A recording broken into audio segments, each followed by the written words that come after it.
return to the championship game for the second straight year. Gordon Hayward and Butler playing in their hometown of Indy. We take a look at the Google map to help us to see Butler's campus, only 6 miles from Lucas Oil Stadium. Butler fans with a short commute, they could deal with it.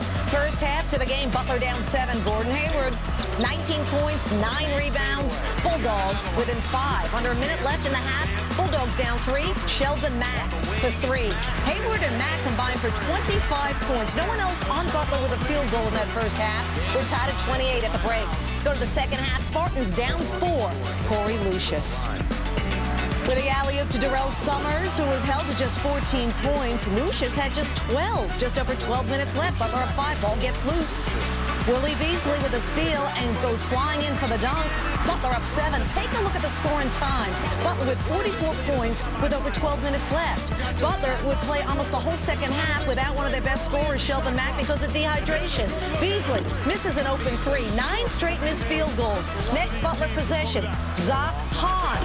Zach Hahn misses the deep 3. That's 10 straight misses. Under 2 minutes left, Hayward misses the corner 3.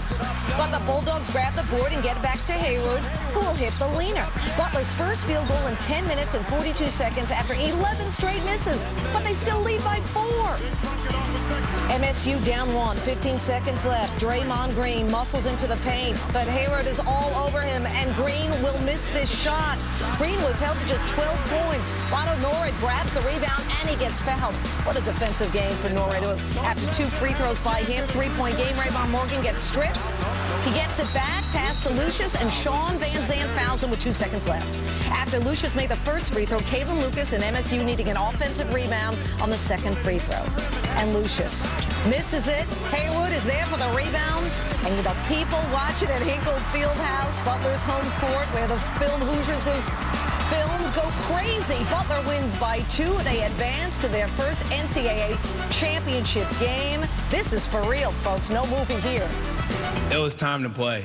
So, going out there, you could take a deep breath and say, this is it right here. This is what we've been playing for all year. We know we got a Michigan State team that's really good. We're going to have to, be tough, be physical, match their energy, and I think we did that. We've gone through stretches like that before where it just seems like we can't throw it in the ocean and we're standing on the beach. So for us, as long as we guard, we feel like we can still stay in the game. This team and this program has been built on guys ready to come in and contribute to the good of the team, and it makes me proud to be their coach. This team played, meaning Michigan State, about as hard under the circumstances we were put in as any team I've ever coached here. So I'm pleased for Butler. It's a great story, and I'm proud of my team, and I'm a little bit ticked off. So I got all 3 emotions going my way. We have a lot of things to change. We have to go back and take a look in the mirror and realize who we are, have to do the things right that you need to do to win a championship. First Final Four since 1959. Bob Huggins, his second Final Four. Mike Krzyzewski, this is number 11 for him. Kyle Singler did not hit a single field goal attempt in his last game against Baylor. Remember, he scored 5 points, 0 for 10 from the floor. Well, Singler attacking early and often, driving there, and then from the outside, open 3, wide open.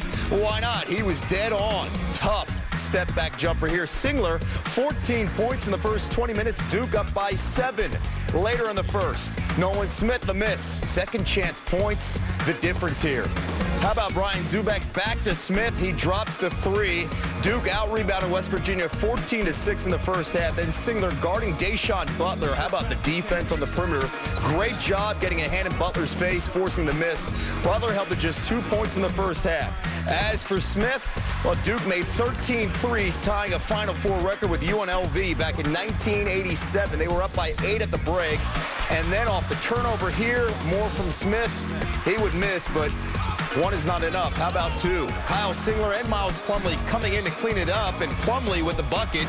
He was called for a technical for hanging on the rim. Coach K not happy, but he got 2 points. Later in the half now, Duke by 12. John Shire for 3. The lead at 15. Next Mountaineer possession, Butler.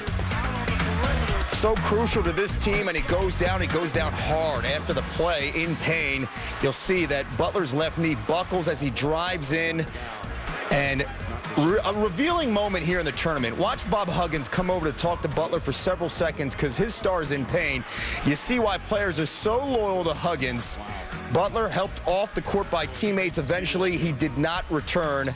Sad way to finish for this superstar. Under 6 minutes to play, Duke by 13. Shire, how about Duke's big three? Shire, Smith, and Singler, 63 of the team's 78 points. They move on. Coach K and what Duke faces next. Yeah, we beat a really good team, and I thought we played an outstanding game. You know, it's definitely going to be a big story, I'm sure. You know, people are calling Butler the Cinderella, and, you know, of course, Duke, the big-time program, you know. And, you know, but it's going to be a fight. I think they've won 25 in a row. And, yeah, they've beaten Syracuse and Kansas State and Michigan State, you know, tonight. I don't really consider them Cinderella. Well, it's my first, and, you know, it's the program's fourth. You know, we're part of it, obviously. But, you know, anytime you come to Duke and there's so many great players that play before you and great teams, and, you know, it's great to be able to add something on. These kids can't identify with a fourth national championship, yeah, but they can identify with going for their first, and their only one. So I think it's more important for us to stay in their moment. I knew it was bad because Day's really a tough guy. I mean, Deshaun's, and I've said this repeatedly, and I mean it. He's a really, really good player. He's a lot better person. He's a wonderful, wonderful guy. And you know, when I went out, it was, you know, it was more. He felt like he let his team down than it was about the injury, and that's Deshaun. You know, I mean, that's the way he is. Butler's supposed to run out of gas. They hit the brick wall. Maybe not. Bulldogs in their hometown in their first title game. Duke there for the 10th time in school history, 8th time under Coach K. Cameron Indoor was rocking. So too venerable Hinkle Fieldhouse for the students that either couldn't make it or couldn't get a ticket. First half, tight game throughout. Nolan Smith finds John Shire. Well, it was a rare three for John Shire, but Nolan Smith, his dribble penetration allowed Shire to hit that three. He was terrific on both ends of the floor. And Singler was strong all night, Digger. Singler, 19 points, 9 rebounds. He took the game over. MVP for the Dukies, especially in the second half.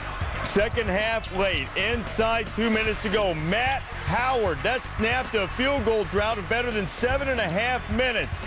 Nolan Smith had a chance and he left it on the rim, and we've got a 3-point game and a finish.